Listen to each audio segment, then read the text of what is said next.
Oke, mmm,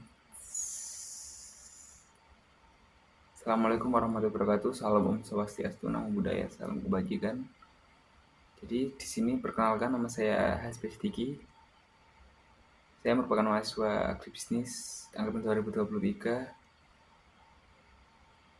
kelas Bela Negara G203 dengan NPM 2302400192. Jadi di sini saya akan menjelaskan terkait hakikat ancaman-ancaman nasional dan ancaman-ancaman nasional dalam bentuk militer dan non-militer serta kewaspadaan nasional. Nah, di sini perlu difahami terlebih dahulu, yakni definisi dari ancaman, teman-teman. Nah, definisi dari ancaman sendiri yakni ancaman merupakan setiap upaya atau kegiatan baik dari dalam negeri maupun dari luar negeri yang dinilai mengancam dan membahayakan kedaulatan negara tercinta kita Indonesia, keutuhan wilayah negara dan keselamatan warga negara. Nah, ancaman militer sendiri, ancaman-ancaman itu sendiri terbagi menjadi beberapa subancaman, teman-teman. Jadi yang pertama ada ancaman militer, non-militer, serta hibrida. Nah, dari masing-masing ancaman ini tentunya memiliki masing-masing definisinya sendiri-sendiri. Nah, yang pertama yakni ancaman militer. Ancaman militer merupakan ancaman yang menggunakan kekuatan bersenjata secara terorganisir. Nah, kemudian bertolak belakang dengan ancaman non-militer. Nah, ancaman non-militer merupakan ancaman yang tidak menggunakan senjata. Ancaman ini dapat berdimensi ideologi, politik, ekonomi, sosial, serta budaya. Bisa juga melalui teknologi serta informasi dan keselamatan umum. Nah, kemudian yang terakhir nih, ada ancaman hibrida.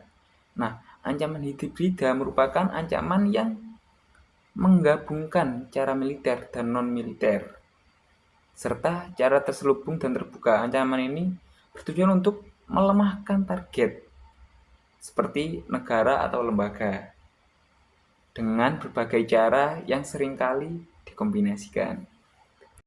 Nah, kemudian ada juga nih bentuk-bentuk ancaman negara non-militer.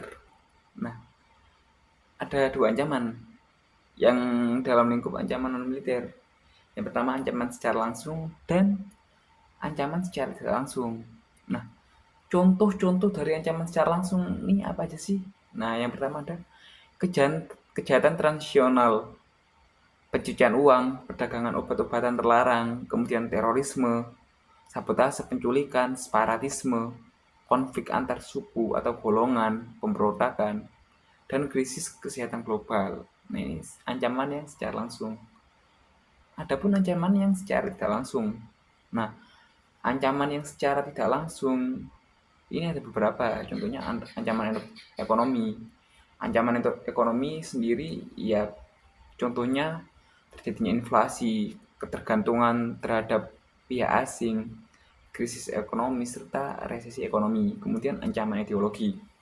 Nah, untuk ancaman ideologi sendiri ini ada beberapa ya teman-teman. Ya contohnya ideologi yang diterapkan di Indonesia itu kan menggunakan ideologi Pancasila. Nah, bentuk-bentuk ancaman ideologi yang kemungkinan bisa menyerang negara kita dan mungkin sekarang udah sedikit bisa kita rasakan teman-teman. Yang pertama, adanya ideologi liberalisme yang tentunya mengganggu integritas nasional, yang mana ini tentunya bertolak belakang juga dengan ideologi yang digunakan di negara kita, di Indonesia. Kemudian yang ketiga, ada cyber warfare. Nah, ancaman di bidang teknologi, misal kebocoran data, spionase, ancaman ram ransomware ini juga dapat mengganggu integritas nasional, tapi tidak secara langsung. Tidak secara langsung dalam artian kita sebagai warga negara itu tidak bisa rasakan secara langsung, kita diserang, kita dibombardir melalui senjata-senjata kayak gitu. Cuman yang lagi marak di zaman sekarang ini malah serangan-serangan cyber, teman-teman.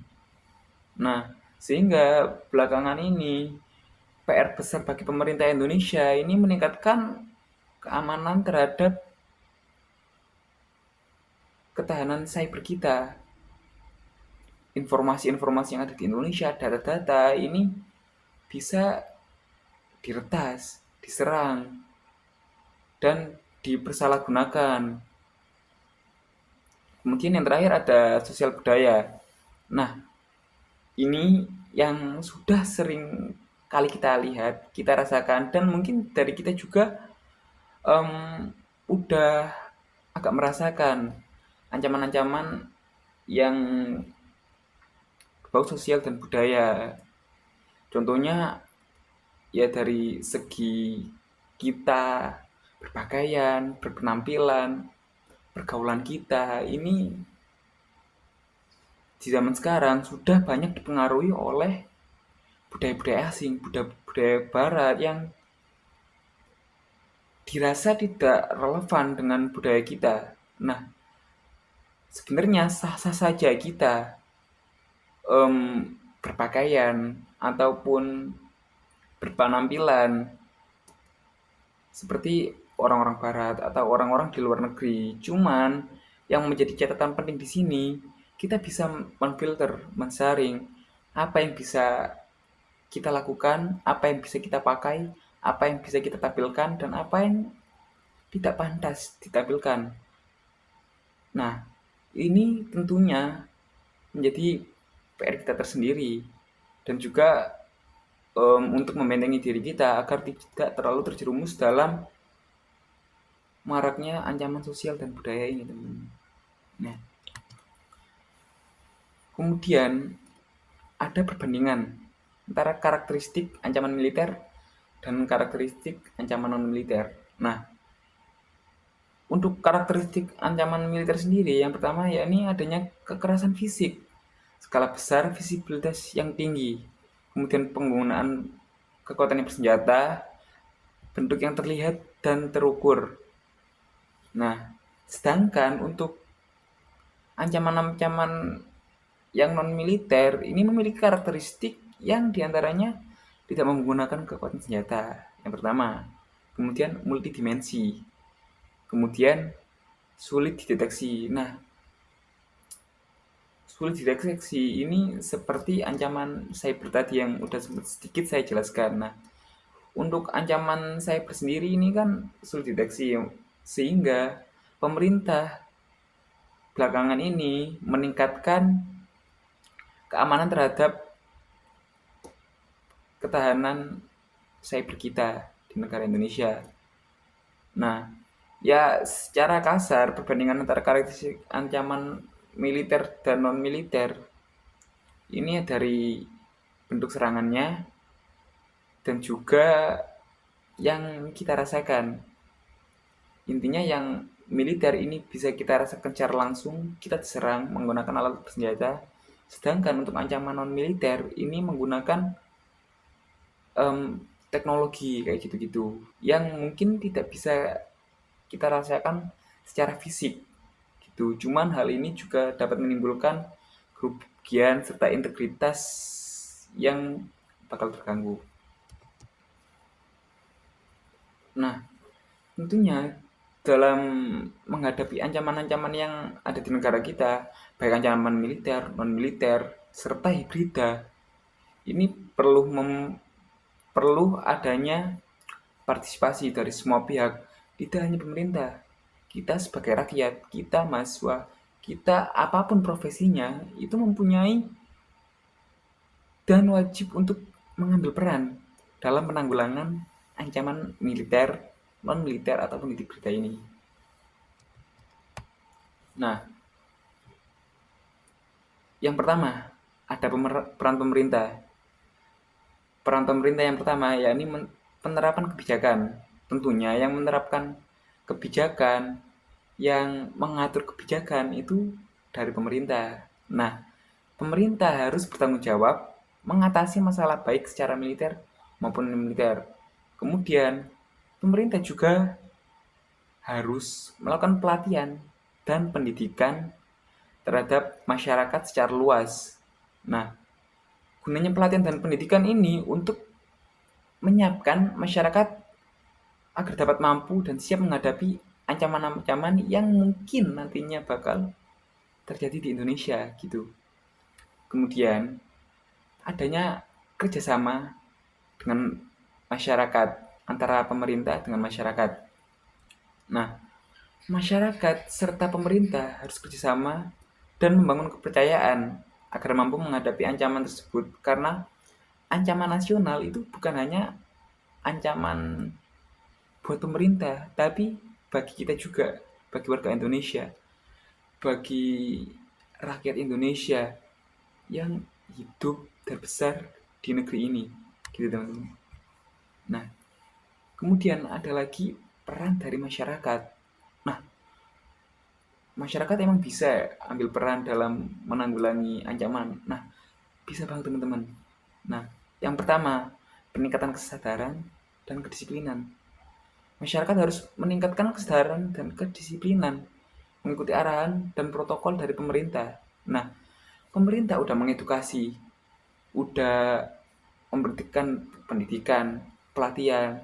Tugas kita sebagai masyarakat, kita harus em, bisa mengikuti program-program pemerintah, em, melek akan informasi. Nah, salah satunya, terutama bagi kita mahasiswa, kita harus tetap bisa terus belajar, disiplin. Nah, ini merupakan langkah-langkah yang dapat meminimalisir terjadinya ancaman-ancaman yang akan terjadi ke depannya.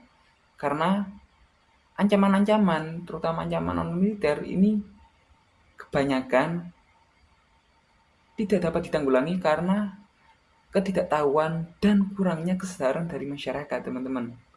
Kemudian yang kedua, adanya memperkuat ikatan pemerintah, masyarakat, aparat, seluruh elemen di masyarakat di negara Indonesia harus bisa membangun kepercayaan agar bisa memperkuat ikatan persaudaraan dan menghadapi ancaman-ancaman yang mungkin nantinya bakal terjadi di Indonesia.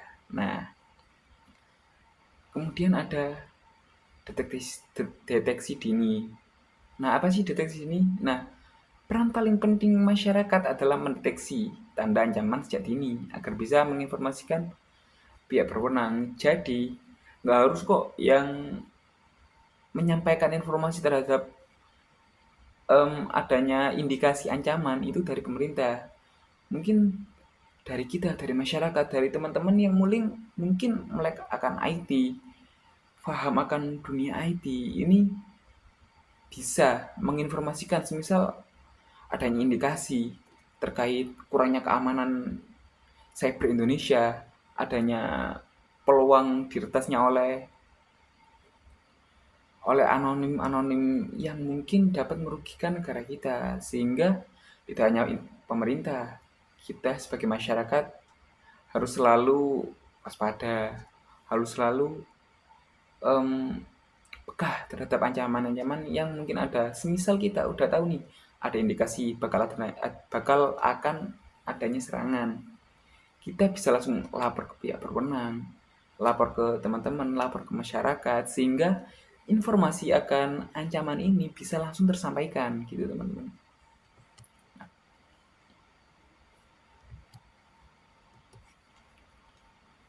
Nah, kemudian ada cara-cara untuk menghadapi berbagai ancaman yang mungkin nantinya bakal bisa dan berpotensi terjadi di Indonesia.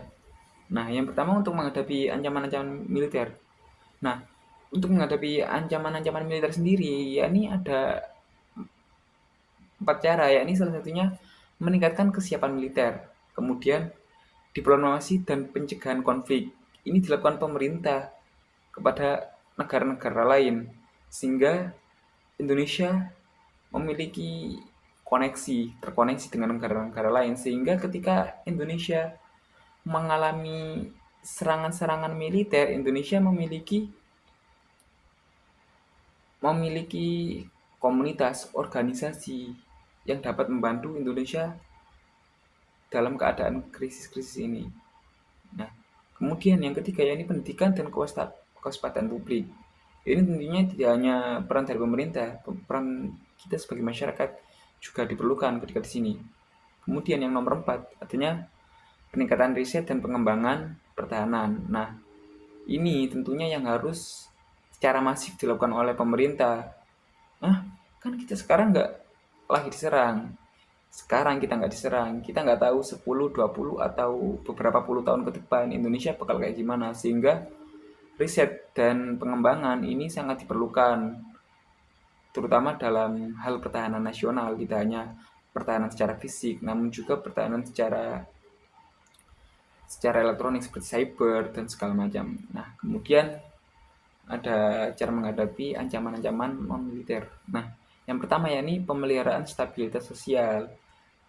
Nah, gimana sih cara menjaga stabilitas sosial? Ya kita membangun hubungan yang baik antar sesama, antar teman, antar tetangga, antar warga negara, antara masyarakat dengan pemerintah. Ketika keharmonisan di dalam sebuah masyarakat ini sudah ada,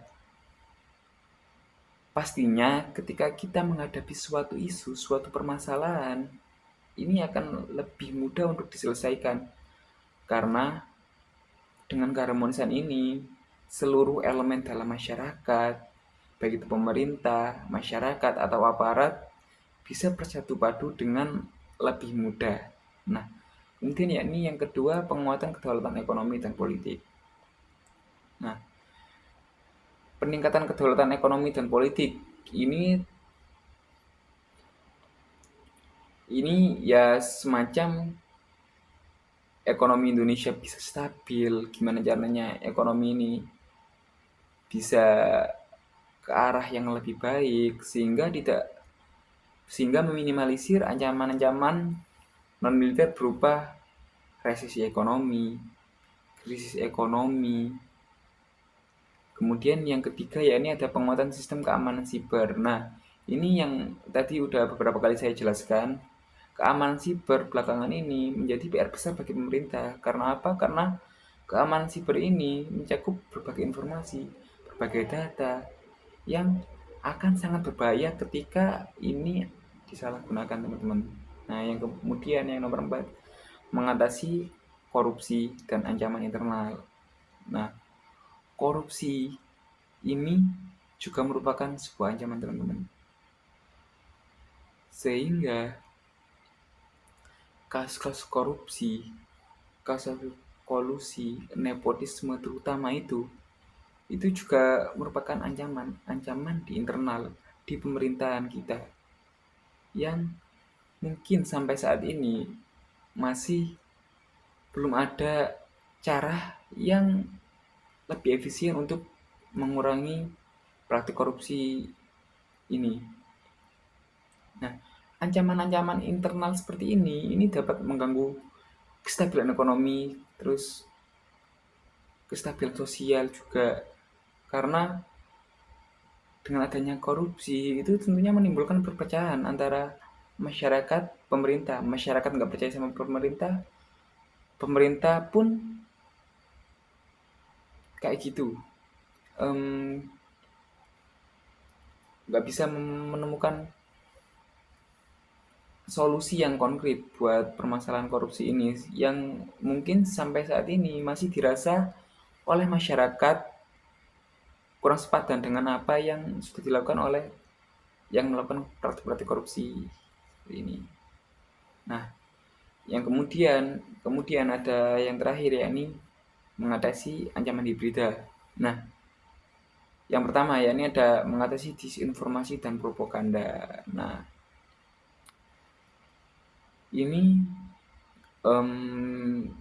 kita juga perlu melek literasi sehingga ketika kita menerima informasi baik dari media elektronik, media koran, atau cuman informasi-informasi antar mulut, itu kita harus mencari tahu, kita riset ini informasinya benar atau enggak, ini valid atau enggak, informasi ini sumbernya dari mana. Nah, ketika terindikasi adanya ketidakjelasan sumber informasi dan kevalidan dari informasi ini, kita bisa melaporkan ke pihak-pihak berwenang dan ke orang-orang yang kita kenal. Karena apa? Karena disinformasi yang beredar ini dapat mengganggu stabilitas sosial, stabilitas keharmonisan sosial. Nah, kemudian yang kedua ada diplomasi dan aliansi internal.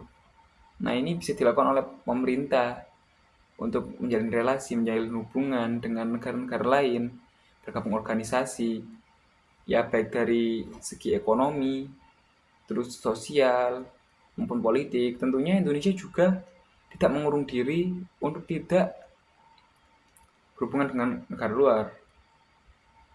Tapi Indonesia juga melakukan diplomasi dan aliansi. Hal ini juga bertujuan untuk menjaga stabilitas Indonesia sebagai suatu negara, gitu teman-teman.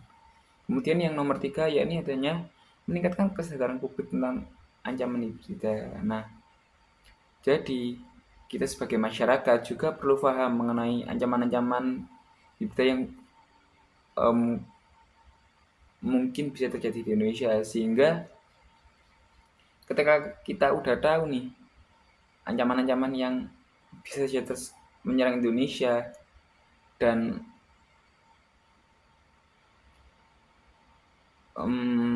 dan apa namanya, seperti hal apa saja yang sekiranya bisa menjadikan indikasi, oh ini kayaknya bakal keserang deh. Nah, itu yang perlu ditingkatkan dari kita sebagai masyarakat gitu, sehingga ketika terjadi serangan kita nggak kaget, kita siap menghadapi ancaman-ancaman ini begitu. Nah, kemudian kita masuk ke kewaspadaan nasional. Nah, apa sih kewaspadaan nasional ini? Nah, kewaspadaan nasional ini kondisi di mana seluruh elemen bangsa, baik pemerintah maupun masyarakat, menyadari dan siap menghadapi berbagai ancaman, gangguan, hambatan, serta tantangan yang dapat mengancam kedaulatan, keselamatan, dan kepentingan nasional.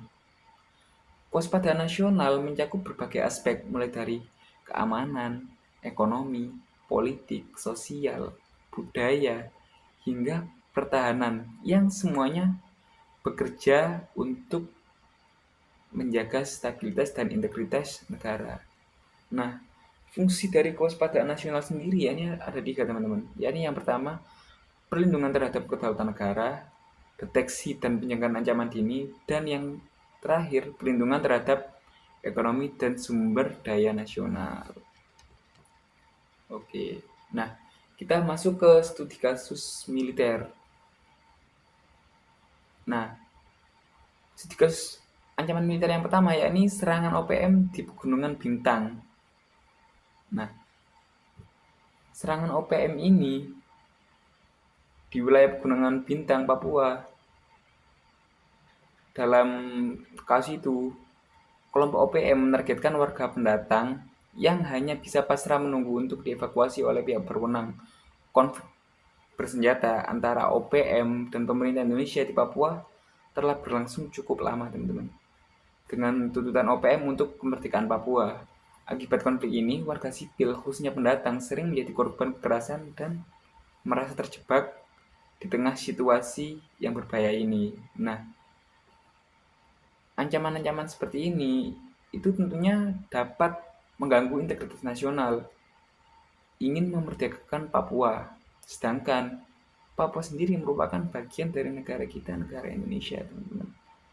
Sehingga cukup mustahil untuk Papua untuk mendirikan negara sendiri, dan juga melalui operasi bersenjata OPM ini tentunya merupakan salah satu ancaman yang bisa mengancam kedaulatan nasional. Nah, kemudian yang kedua yakni adanya studi kasus non militer. Nah, salah satu contoh ancaman studi kasus non militer yakni beredar di media sosial, khususnya di Twitter, teman-teman. yang memperlihatkan foto Presiden Joko Widodo dan juga gambar bendera terbaru dengan narasi bahwa Presiden Jokowi meresmikan bendera Indonesia terbaru. Nah, ini tentunya salah dong teman-teman, dan merupakan informasi hoax ya. Nah, padahal dalam faktanya klaim yang mengatakan bahwa Presiden Jokowi meresmikan bendera baru itu tidak benar. Dilansir dari Kompas.com, artikel yang beredar tersebut telah mengalami penyutingan dari artikel asli pada Detik News dengan nama penulis, tanggal dan jam terbit yang sama. Nah, di sini kita perlu meningkatkan kewaspadaan kita. Kita perlu melakukan riset sebelum kita menerima informasi. Kita tidak bisa menerima informasi secara mentah-mentah, sehingga meminimalisir terjadinya disinformasi yang beredar di masyarakat. Begitu teman-teman.